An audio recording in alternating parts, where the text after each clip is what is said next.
में विभिन्न प्रकार के दाब, डिफरेंट टाइप्स ऑफ प्रेशर। देखिए कोशिकाएं जो होती है उनमें विभिन्न प्रकार के जो है दाब उत्पन्न होते हैं। जैसे अपन यहाँ पे पहले देख रहे हैं एक कोशिका,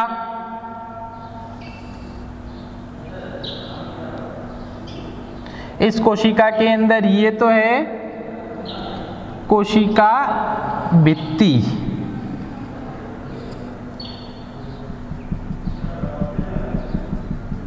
ये है कोशिका भित्ति।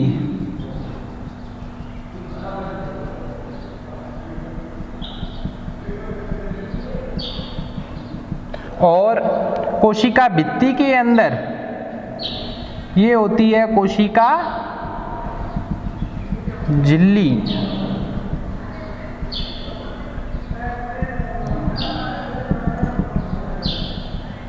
और कोशिका झिल्ली के अंदर भरा होता है क्या, कोशिका द्रव।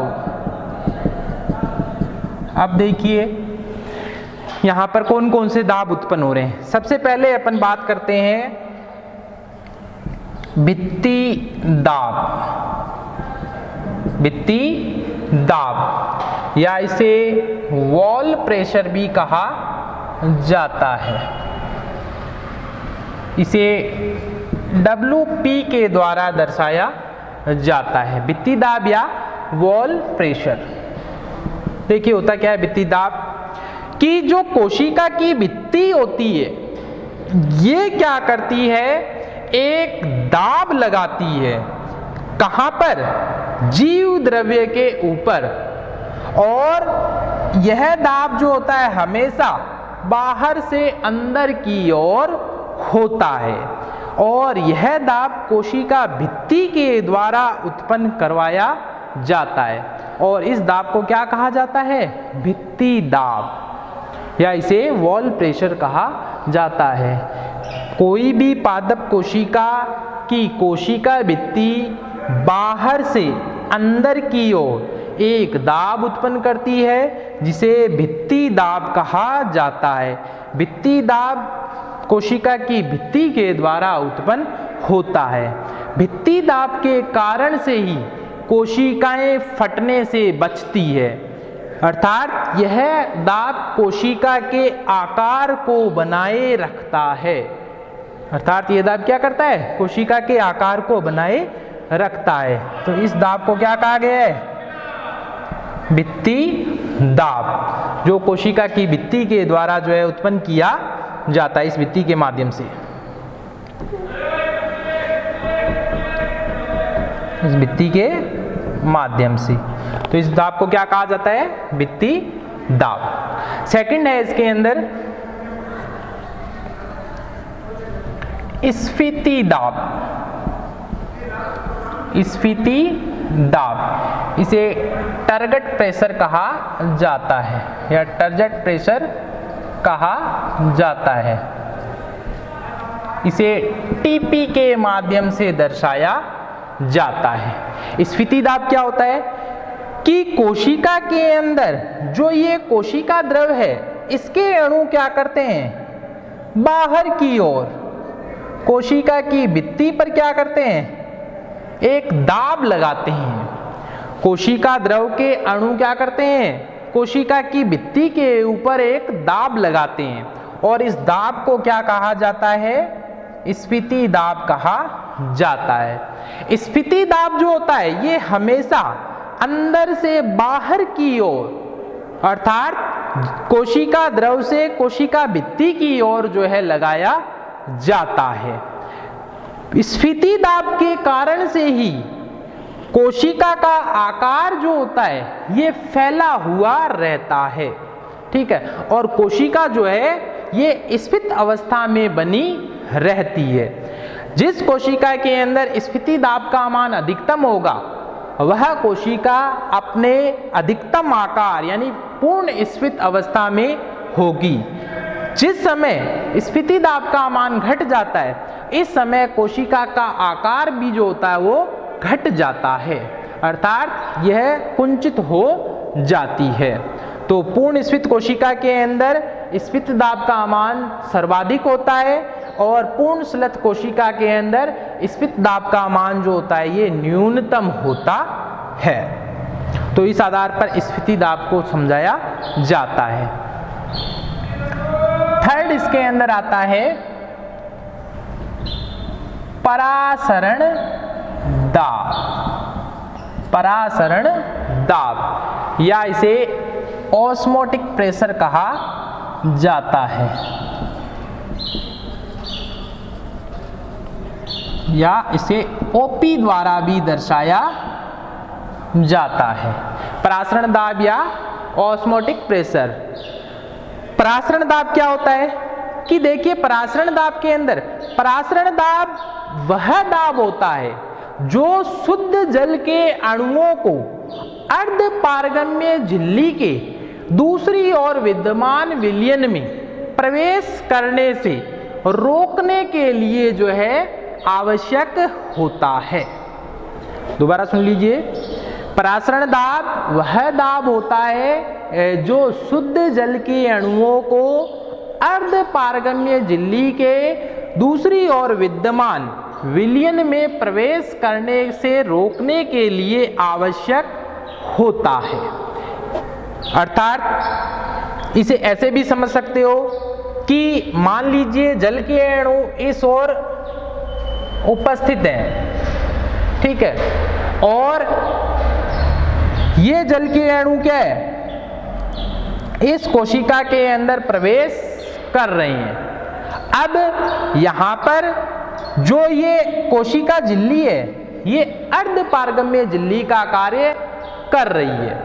तो यहां पर इन जल के अणुओं को इस कोशिका में प्रवेश करने से रोकने के लिए क्या किया जाएगा, एक दाब उत्पन्न किया जाएगा और उस कारण से क्या होएगा कि ये जल के अणु इस कोशिका के अंदर प्रवेश नहीं कर पाएंगी और जो यहां से जो दाब उत्पन्न किया जा रहा है इस कोशिका द्रव के माध्यम से, उस दाब को ही क्या कहा जाता है, परासरण दाब कहा जाता है। अब परासरण दाब जो होता है ये क्या हो रहा है, यहां से बाहर की ओर लग रहा है। क्यों? क्योंकि यहां पर क्या जल के अणु विद्यमान है, तो इन जल के अणुओं को क्या कर रहा है, ये कोशिका के अंदर प्रवेश करने से रोक रहा है। अर्थात यहां पर परासरण दाब का मान क्या है, कम है। परासरण दाब का मान यहां पर क्या है, कम है और उस कारण से क्या हो रहा है कि यहां का जो परासरण दाब है ये क्या कर रहा है, इसको जल के अणुओं को अंदर की ओर नहीं आने दे रहा। दूसरी चीज आप ऐसे भी समझ सकते हैं परासरण दाब को कि परासरण दाब जो होता है इसके कारण से जल का प्रवाह हमेशा कम सांद्रता, कम परासरणी सांद्रता से अधिक परासरणी सांद्रता की ओर होता है। कम परासरणी सांद्रता से अधिक परासरणी सांद्रता की ओर होता है। शुद्ध जल जो होता है, शुद्ध जल का परासरण दाब हमेशा 0 होता है। शुद्ध जल का क्या होगा, परासरण दाब हमेशा 0 होगा और जैसे जैसे इसके अंदर विलय पदार्थ मिलाते जाएंगे वैसे वैसे क्या होगा, इसके परासरण दाब में वृद्धि होगी। वैसे वैसे क्या होगा, इस जल के परासरण दाब में वृद्धि होगी। अर्थात अपन ये भी कह सकते हैं कि परासरण दाब ये समानुपाती होता है विलयन में उपस्थित विलय के अणुओं की संख्या की, विलय के अणुओं की संख्या की, विलय के अणुओं की संख्या की।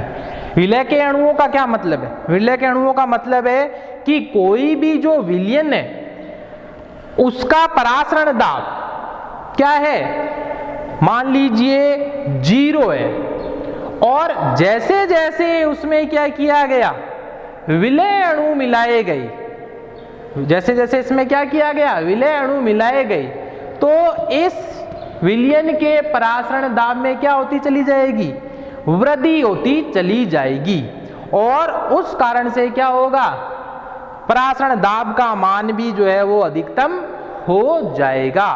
अर्थात परासरण दाब जो है ये विलय के अणुओं की संख्या के समानुपाती होता है। यहां पर एक चीज और अपन समझ सकते हैं परासरण दाब को समझने के लिए, कि मान लीजिए ये कोशिका है। अब इस कोशिका के अंदर जो ये जीव द्रव्य है, इसे क्या माना जाए, विलयन माना जाए। इसे क्या माना जाए, विलयन माना जाए। अब इस विलयन में से क्या किया जाए, जल के अणुओं को अर्ध पारगम्य झिल्ली के माध्यम से क्या कर दिया जाए, हटाया जाए। तो इस विलयन के अंदर क्या रह जाएगा, केवल विलय के अणु। अर्थात उन विलय के अणुओं के द्वारा क्या होगा, यहां पर एक दाब उत्पन्न होगा, और उस दाब को ही क्या कहा जाएगा, परासरण दाब कहा जाता है। इसी हिसाब से अपन इसकी जो है दूसरी परिभाषा भी बोल सकते हैं परासरण दाब की, कि किसी भी विलयन में यदि विलायक के अणुओं को अर्ध पारगम्य झिल्ली के माध्यम से अलग कर दिया जाए, तो उस विलयन में उपस्थित विलय के अणुओं द्वारा लगने वाले दाब को ही परासरण दाब कहा जाता है। उसको ही क्या कहा जाएगा, परासरण दाब कहा जाएगा। परासरण दाब को ओस्मोमीटर द्वारा मापा जाता है, ओस्मोमीटर द्वारा मापा जाता है। और परासरण दाब जो होता है, परासरण दाब जो होता है, ये सलथ कोशिका में, सलथ कोशिका में परासरण दाब का मान क्या होता है, अधिकतम होता है, अधिकतम होता है। पूर्ण रूप से सलथ कोशिका जो होगी उसमें क्या होगा, परासरण दाब का मान जो है वो ज्यादा होता है, और पूर्ण रूप से जो स्फीत कोशिका होती है उसके अंदर परासरण दाब का मान जो होता है क्या होता है, कम होता है। ठीक है, तो इस आधार पर जो है परासरण दाब को समझा जाता है। फोर्थ इसके अंदर है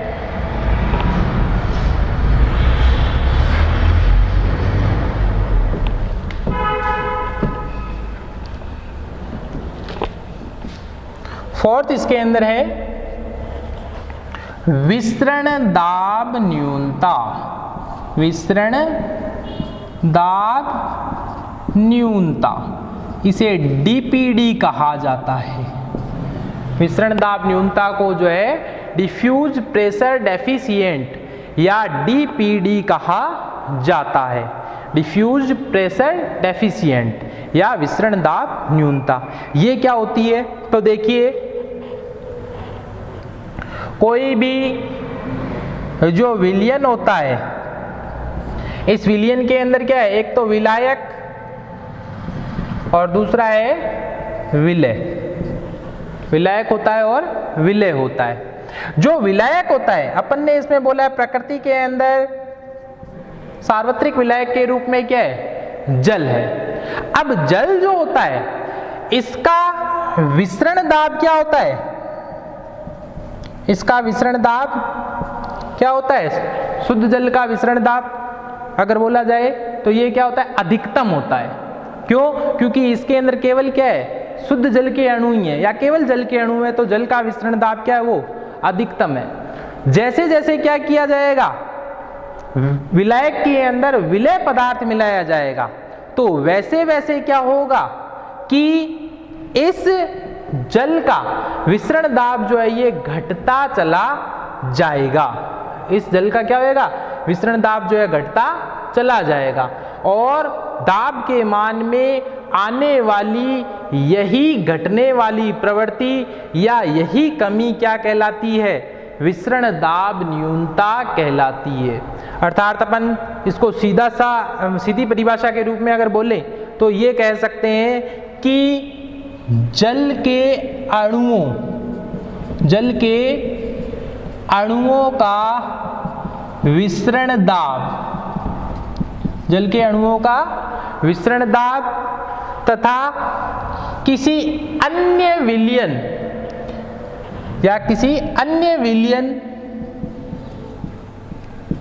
के अणुओं का विसरण दाब का अंतर क्या कहलाएगा? विसरण दाब न्यूनता कहलाएगा। यानी कि जल के अणुओं का विसरण दाब माइनस किसी अन्य विलयन के अणुओं का विसरण दाब, दोनों के मान का जो अंतर होएगा उस अंतर को ही क्या कहा जाता है? विसरण दाब न्यूनता कहा जाता है। वास्तव में विसरण दाब न्यूनता जो होती है इसको चूषण दाब भी कहा जाता है, या सक्सेशन प्रेशर या चूषण दाब भी कहा जाता है। चूषण दाब अर्थात कोशिका के अंदर जल को अवशोषित करने की मांग या जल को अवशोषित करने की क्षमता ही क्या कहलाती है?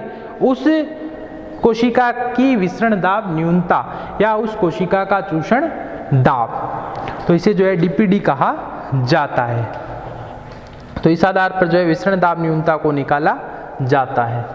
किसी भी जल के अंदर जल के अणुओं का विसरण दाब और अंतर कर देंगे अपन किसी भी तंत्र का या किसी भी विलयन के अणुओं का विसरण दाब, दोनों के मानों का जो अंतर आएगा उसे ही विसरण दाब न्यूनता कहा जाता है या इसे चूषण दाब कहा जाता है। तो इस आधार पर अपन ने ये 4 प्रकार के दाब पढ़े। अब इन चारों दाब के आधार पर इनमें परस्पर कुछ संबंध होता है जिनको अपन पढ़ेंगे